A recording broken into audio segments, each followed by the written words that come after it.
Friends, ఈ tip మీకోసం మంచి టిప్, యూజ్ అయ్యే టిప్ అండి.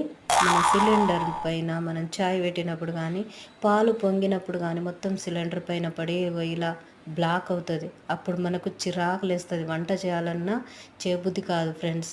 అప్పుడు మీకోసం మంచి యూస్ఫుల్ టిప్ అయితే నేను తీసుకొచ్చాను. ఫస్ట్ అయితే ఒక నిమ్మకాయ కావాలి, మన ఇంట్లో వాడే వంట సోడా, తర్వాత బోళ్ళు తోమే సబ్బు కావాలి. మన సబ్బుతో పాటు స్క్రబ్బర్ ఉంటుంది కదా. సో ఫస్ట్ అయితే నిమ్మకాయ పిండేసుకోవాలి, ఆ తర్వాత వంట సోడా చల్లేసుకోవాలి. వంట సోడా చల్లిన తర్వాత మన బోళ్ళు తోమే సబ్బుతోని మంచిగా స్క్రబ్బర్తోని వాష్ చేస్తే నీట్గా తెల్లగా మెరిసిపోయేలా సిలిండర్ క్లీన్ చేసుకోవచ్చు. ఈ టిప్ చాలా బాగా యూజ్ అవుతుంది. సో వీడియో నచ్చితే లైక్ చేయండి, సబ్స్క్రైబ్ చేసుకోండి, అలాగే షేర్ చేయండి, చిన్న కామెంట్ చేయండి friends. Okay, see you all.